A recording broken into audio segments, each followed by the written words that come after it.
Bismillah. Assalamualaikum warahmatullahi wabarakatuh. Alhamdulillah. Wassalatu wassalamu ala rasulillah wa ala alihi wa ashabihi wa man tabi'ahum bi ihsan ila yaumiddin, amma ba'du. Anak-anakku yang hebat, yang Masya Allah, Alhamdulillah, di kesempatan kali ini kita berjumpa kembali. Kita bisa belajar kembali dengan kelas yang baru, semangat yang baru. Ya, semoga tahun ini belajar kita semakin semangat, semakin bagus. Ya. Berdoa kepada Allah Subhanahu wa taala agar jalannya ke depan nanti dimudahkan oleh Allah Subhanahu wa taala. Jadi kita sekarang sedang dalam perjuangan menuntut ilmu, jalan tercepat menuju surga. Man salaka tariqan yaltamisu bihi ilman sahalallahu lahu bihi tariqan ilal jannah. Rasulullah sallallahu alaihi wasallam bersabda, barang siapa yang berjalan di jalan ilmu atau berjuang untuk mencari ilmu, maka Allah akan mudahkan baginya jalan menuju surga.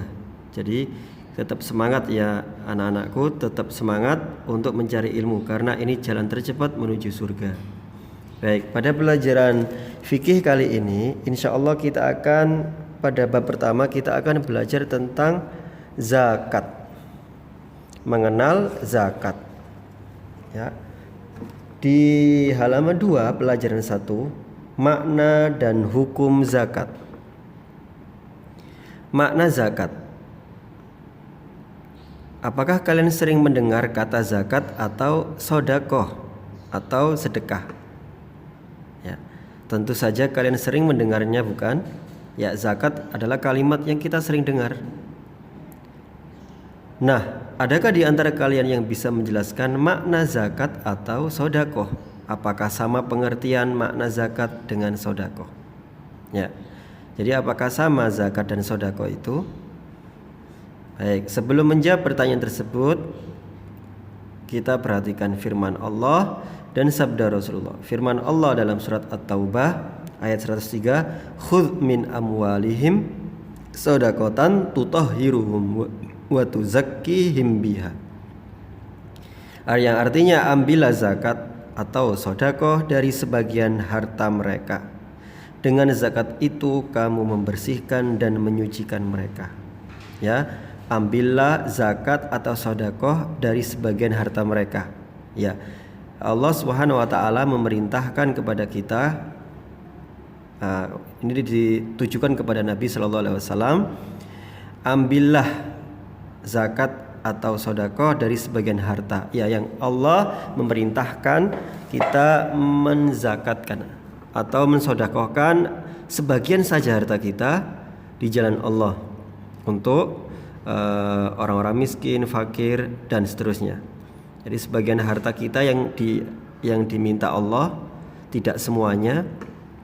Karena dengan itu, dengan zakat itu bisa membersihkan dan menyucikan mereka.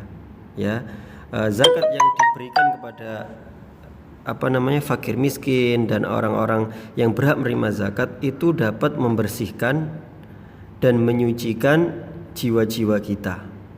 Ya, membersihkan dari sifat bakhil, pelit, dan menyucikan diri kita dari keburukan-keburukan, menyucikan harta-harta kita. Ya, dengan zakat itu harta kita menjadi bersih dan suci. Ya, karena ada hak orang fakir miskin pada harta kita. Nabi Shallallahu Alaihi Wasallam bersabda, Nabi Shallallahu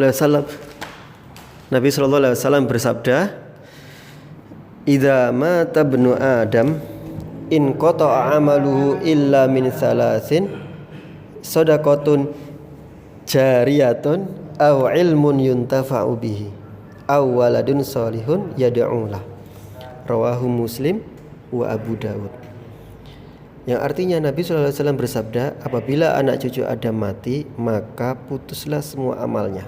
Jadi kalau manusia telah meninggal dunia, maka semua putus amalnya. Udah gak bisa beramal lagi, sudah gak bisa berbuat baik lagi, udah selesai urusannya. Tetapi ada 3 perkara yang meskipun meninggal dunia, amalnya itu seolah-olah terus berjalan. Orangnya sudah meninggal tapi pahalanya seperti mengalir terus. Apa 3 hal tersebut? Apa amalan 3 yang bisa mengalirkan pahala meskipun kita sudah meninggal dunia? Yang pertama, meninggalkan anak yang solih.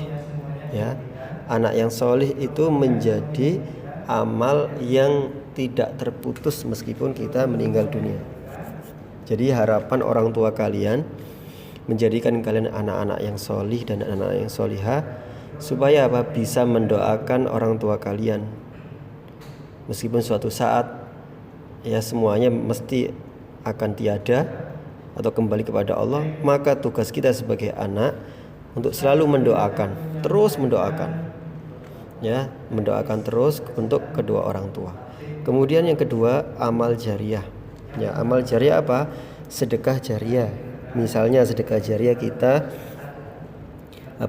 ya zakat. Ya, zakat atau wakaf, kita memberikan Al-Quran kepada teman kita, kemudian teman kita membaca terus Al-Qurannya itu, maka kita mendapatkan pahala terus menerus, mengalir terus menerus. Ya. Dan yang ketiga, ilmu yang bermanfaat. Ilmu yang bermanfaat apa? Ilmu yang diamalkan. Ya, seperti Ustadz ini ngajarin kalian, kemudian kalian mengamalkan, maka Ustadz juga mendapatkan pahalanya berkat ilmu yang kalian amalkan.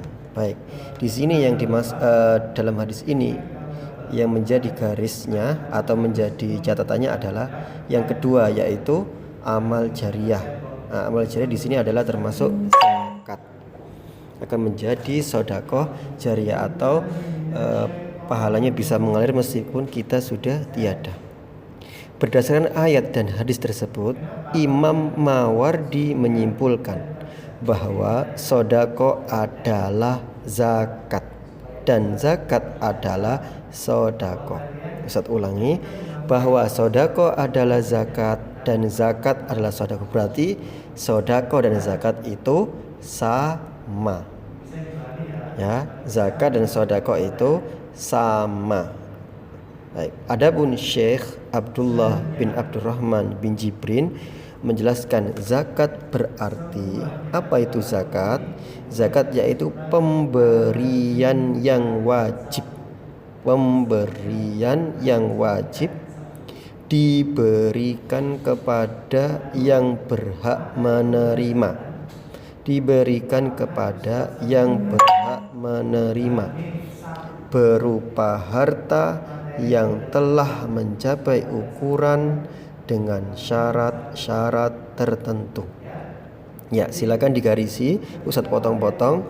Pemberian wajib 1, diberikan kepada yang berhak menerima 2, berupa harta 3, yang telah mencapai ukuran 4, dengan syarat-syarat tertentu 5. Ya, digarisi ada 5 potongan.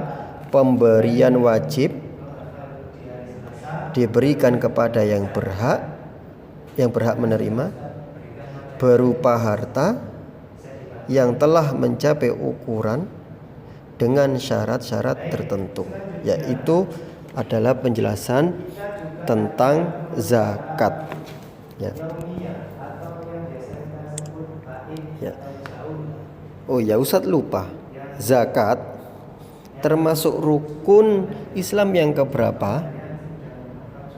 Nah, insya Allah kalian sudah hafal tahu ya, dan sudah tahu semua. Nah, rukun Islam ada 5.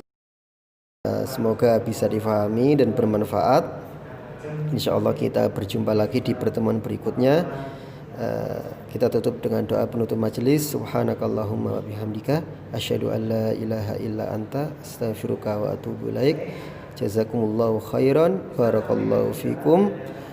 Assalamualaikum warahmatullahi wabarakatuh.